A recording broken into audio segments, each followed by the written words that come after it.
On connaît la première finaliste de ce Roland-Garros 2025 et c'est quand même une petite surprise parce que Iga Swiatek n'avait plus perdu à Roland-Garros depuis 2021, même si elle avait perdu sur le Philippe Chatrier aux Jeux Olympiques face à Qin Wenzheng. Sabalenka numéro 1 mondiale, c'est bien elle la patronne. Aujourd'hui, on va débriefer ce match. On va évidemment parler de la Biélorusse. Il y a beaucoup de choses à se dire. Alors bouge pas, on commence tout de suite.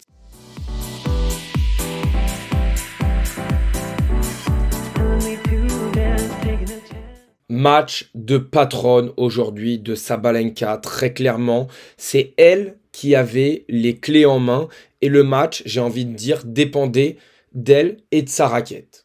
On va rentrer après dans le vif du sujet. Comme d'habitude, avant de commencer cette vidéo, n'hésite pas à t'abonner si ce n'est pas déjà fait pour ne rien rater sur le tennis. On débriefe le dernier carré de Roland-Garros, tournoi féminin, tournoi masculin. Alors lâche ton petit like, on peut y aller. Aryna Sabalenka, déjà, avant de commencer par le match, on va reprendre à la source et ses parcours en Grand Chelem pour voir à partir de quand cette joueuse est passée dans une dimension complètement lunaire, supérieure. C'est en 2023, fin 2022, où elle n'avait jamais fait mieux que demi-finale à l'US Open en perdant face à Iga Swiatek. Et puis, en 2023, finale et victoire du coup face à Rybakina à l'Open d'Australie avant d'enchaîner, regardez bien la série de tournois du Grand Chelem qu'elle enchaîne.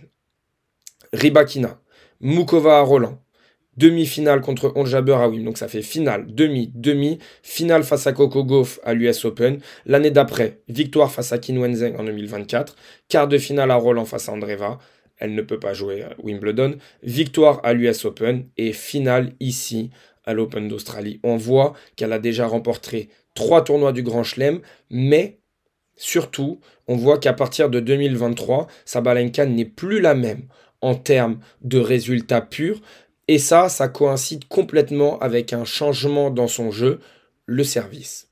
Alors, il n'y a pas que le service, mais l'axe principal, et moi, ça a été toujours de le rappeler, c'est mon avis, c'est que le service est le coup le plus important du tennis, suivi du retour. Aujourd'hui, Sabalenka mise tout son jeu sur le service et sur le retour et sur les 2 frappes qui suivent ces coups-là, sur les échanges de 1 à 4 frappes. Sabalenka aujourd'hui est pour moi la meilleure relanceuse et de loin du circuit. Elle fait partie même des meilleures relanceuses du monde. Sa faculté à remporter des points aussi rapidement, c'est exceptionnel. Mais surtout, tout ça n'est pas arrivé par hasard. Il faut comprendre. Et ici, pour ceux que ça intéresse, il y a l'interview du coach Gavin McMillan, avec qui elle a travaillé en 2022, justement fin 2022, pour progresser sur son service et progresser biomécaniquement. Donc pour ceux que ça intéresse, voilà, il y a la vidéo ici sur YouTube, je vous laisse le titre pour que vous puissiez la voir.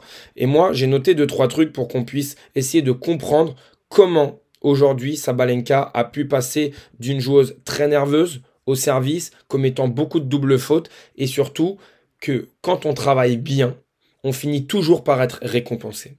Regardez bien, en 2022, j'ai noté les stats, 428 doubles fautes en 55 matchs, ça fait environ presque du 8 doubles fautes par match. Ça, c'est la première chose. Elle était à 59,7% de première balle et surtout 67,7% de points gagnés derrière sa première balle. Et seulement 41,8% derrière la deuxième balle.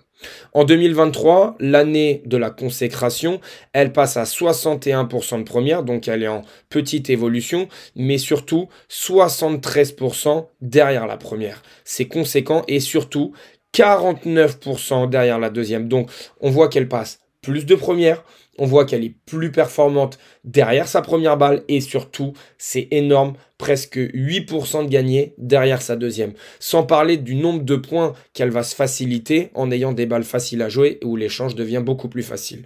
Forcément, ça c'est hyper important.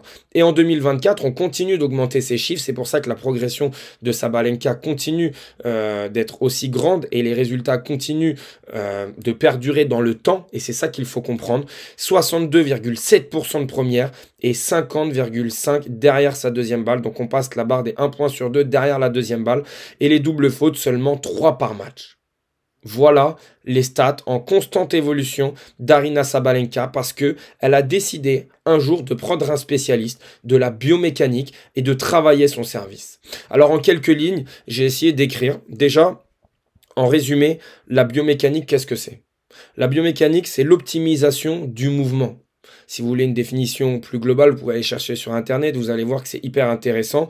L'optimisation du mouvement, donc la puissance, le contrôle et la régularité, évidemment. Parlant de biomécanique, j'ai oublié une petite phrase hyper importante si vous faites du tennis, un autre sport ou autre, c'est ça. C'est on ne combat pas le corps humain, on doit travailler avec. La biomécanique est primordiale dans le tennis et elle a ses fondamentaux évidemment, mais elle s'adapte à chacun en fonction du corps de chacun.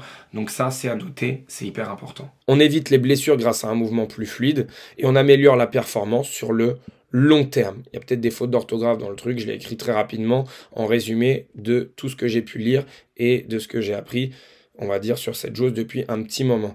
Mais par contre, ce qu'il faut comprendre, et ça, c'est deux facteurs importants, la biomécanique, elle te sert évidemment à optimiser ton mouvement, mais elle te sert, surtout, à pas te blesser sur le long terme et à améliorer la performance sur une durée.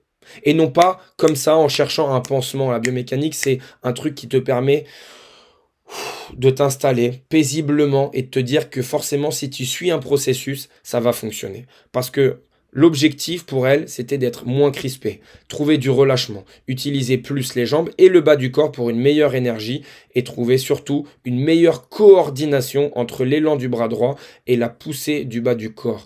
C'est important de comprendre que son lancer de balle est très haut et tout ça, c'est fait pour gagner du temps. Le but étant de compenser un mouvement d'armement qui manque de fluidité à cause de son gabarit et sa puissance musculaire. Alors, il y a beaucoup de termes très techniques, je vais essayer de détailler ça rapidement avant de passer au débrief du match. C'est vrai que Sabalenka, elle a quand même une masse musculaire assez imposante et un peu à l'image par exemple du revers quand on est assez musclé, par exemple comme un Jo-Wilfried Tsonga, le transfert, même au niveau de la rotation, est beaucoup plus compliqué à faire. Et donc, justement, pour compenser ce mouvement d'armement, parce que ça manque de fluidité avec ses muscles et le fait qu'elle soit un petit peu plus costaud que certaines joueuses, elle a besoin de plus de temps. Et donc, ce lancer de balle va lui permettre, avec son gabarit, de gagner le temps en fluidité et en relâchement. Ça a été le gros travail, justement. Il y a eu aussi un gros travail en termes de, je sais plus le mot, en termes de coordination, j'ai un mot qui m'échappe, mais voilà, entre son bas du corps et son haut du corps, il y avait un vrai décalage. Les vidéos sont à trouver sur Internet, je vais pas passer une heure, mais ce que je veux dire par là, pourquoi j'ai écrit ces quelques lignes, pour vous montrer qu'en fait, aujourd'hui, Sabalenka, elle n'est pas numéro 1 mondiale par hasard. C'est pas juste une joueuse qui frappe fort. C'est une joueuse un petit peu à l'image d'un Yannick Sinner chez les hommes qui va s'entourer des meilleurs, qui va chercher des solutions à ses problèmes et qui, avec le temps, accepte de travailler. Et ça, c'est hyper important pour arriver au meilleur niveau, mais surtout, y rester. On peut passer au débrief du match. On le voit aujourd'hui, Aryna Sabalenka, deux doubles fautes. C'est énorme par rapport à ses matchs d'avant, en 2022, où elle faisait énormément de doubles dans les moments importants. Alors, évidemment, aujourd'hui, elle a été breakée plusieurs fois. C'est pas le sujet de dire que c'est John Isner, Sabalenka. Mais aujourd'hui, elle maîtrise parfaitement son jeu. Son jeu, elle le maîtrise à la perfection. Regardez bien les échanges de 1 à 4. Elle en gagne 81 contre 47 pour Swiatek. C'est elle qui a imposé sa filière de jeu. Elle a dominé à partir du service, à partir de retour, à partir de la première frappe après le service retour. C'est elle qui a enfoncé l'adversaire. Elle a refusé d'installer des échanges. Elle a refusé d'installer des rallyes, puisque c'est normal. On le voit, des rallyes, il y en a eu seulement 10 dans un match de plus de 2 heures, dans un match de 3-7, d'une demi-finale de Grand Chelem. Elle en gagne seulement 2. C'est hors de question pour elle d'aller plus loin que 8 échanges. C'est hors de question. Si Swiatek avait réussi à arrondir un petit peu plus, à varier un petit peu plus avec le slice, etc., elle aurait pu s'en sortir, mais il faut comprendre que Sabalenka frappe tellement fort qu'elle ne laisse pas forcément la place à une variation dans le jeu. Alors évidemment, c'est facile à dire derrière notre canapé en disant voilà, mais il n'y a pas assez de variation, Swiatek ne tente pas quelque chose de différent pour contrecarrer les plans de Sabalenka. C'est tout simplement pas possible. Sabalenka vous rentre dedans, Sabalenka décide de frapper très fort et surtout elle le fait avec énormément de réussite, puisque si on compare les coups gagnants et les fautes directes, sans parler des fautes provoquées, 29 coups gagnants pour Sabalenka, 25 fautes directes pour Sabalenka. Il n'y a pas une balle qu'elle a frappé à 75% dans cette partie. Au minimum, elle a frappé à 100%, parfois à 120, 130, 140. Je vous assure, c'est assez impressionnant d'avoir des stats en positif quand on s'engage autant dans une balle. La performance de Sabalenka aujourd'hui, il faut savoir l'apprécier. C'est pas forcément la plus télévisuelle à l'œil comme ça. On se dit que voilà, il n'y a pas beaucoup d'échanges. En plus, elle peut crier, ça peut agacer. Mais tennistiquement, tactiquement, elle maîtrise son jeu à la perfection. Et ça, c'est remarquable. Vraiment, je suis impressionné par ce qu'elle fait depuis des années. Et si on regarde un petit peu son palmarès, même dans ses défaites, évidemment qu'on pourrait être frustré. Cette défaite face à Madison Keys, moi, fait un peu tâche. Même cette finale face à Coco Gauff, où elle se fait emporter par les émotions et le public qui avait joué un rôle hyper important. C'est des matchs qui, pour moi, elle devait les remporter, mais elle ne s'est pas laissée abattre. Après cette finale face à Coco Gauff, elle va remporter le titre. Là, après cette finale face à Madison Keys, elle a eu un ou deux tournois compliqués sur le circuit, mais tout de suite, elle fait finale à Roland-Garros, chose qu'elle n'avait jamais faite. Regardez la Sabalenka d'avant. Premier tour, deuxième tour, troisième tour, demi, quart, on progresse, demi quand même, on progresse. Mira Andreeva l'année dernière a sorti un très gros match. Et cette année, finale en sortant Iga Swiatek. Iga Swiatek n'avait plus perdu depuis 2021. Elle a perdu 2 matchs à Roland-Garros, Iga Swiatek. Elle a 40 victoires à Roland. Aujourd'hui, c'est sa 3e défaite. Elle est sur des standards à la Rafael Nadal. C'est un peu en dessous, évidemment, mais on est là-dessus. Sabalenka a travaillé, Sabalenka a progressé, Sabalenka est devenue une joueuse capable de dominer sur toutes les surfaces. C'est exceptionnel ce qu'elle a fait aujourd'hui. Et moi, le coup où je suis le plus choqué, c'est son retour de service. Elle remporte plus d'1 point sur 2 à la relance. Elle a une présence, une prestance, une domination sur ce coup-là qui est absolument remarquable. Point gagné derrière point gagné en retour de premier service, pardon, 47%, presque 1 point sur 2. Et alors derrière les deuxièmes balles, 65%. Tu sais que si tu ne passes pas ta première balle, tu vas te faire rentrer dedans. C'est hyper compliqué. Dans cette première manche, très rapidement, pour faire le résumé de ce qui s'est passé au niveau du score, on a une Sabalenka qui rentre dans le vif du sujet tout de suite, 4-1, elle met même un ace pour mener 5-1, et là l'arbitre annonce une LED, pas forcément évidente. Je sais pas si ça a joué un rôle déterminant dans sa façon de voir les choses, mais derrière elle va perdre ce jeu et encaisser 4 jeux de suite pour finalement être menée 5-4. Et là, je la trouve très solide sur sa mise en jeu pour marquer son jeu de service facilement, recoller à 5 partout alors qu'elle venait de prendre l'eau complètement avec une Swiatek qui avait enfin lancé sa demi-finale avec un très haut niveau de jeu.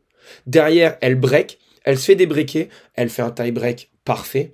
Elle garde ses schémas, elle a confiance en son jeu. C'est là où on sent que c'est une joueuse différente d'il y a 2 ans. À ce moment-là, elle ne panique pas, que ce soit à 5-4, que ce soit au tie-break. Deuxième set, Iga Swiatek retrouve des couleurs. Sabalenka fait plus de fautes. Je trouve que c'est surtout ça qui fait que Swiatek retrouve un petit peu des couleurs dans cette partie. Et alors là, le troisième set, Sabalenka, en fait, elle repart. Elle mène 1-0, elle break d'entrée, elle reprend sa mise en jeu 3-0 et à partir de là, elle se libère. Swiatek se crispe un petit peu et met 6-0 à Swiatek au 3e set d'une demi-finale à Roland-Garros. C'est un exploit XXL. Franchement, bravo à Aryna Sabalenka parce que Swiatek, on regarde très rapidement, c'est un US Open mais surtout 4 titres à Roland-Garros. Elle était à peine favorite Sabalenka, mais est-ce que ça vaut vraiment quelque chose? Ce qui compte, c'est vraiment le terrain.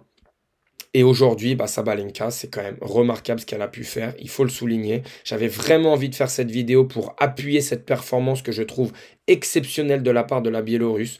Ça va être très dur de la battre en finale, que ce soit Coco Gauff ou Loïs Boisson. Nous, on parlera de cette deuxième demi-finale tout à l'heure. Alors en attendant, abonne-toi pour ne rien rater, lâche ton meilleur like et on se retrouve ce soir.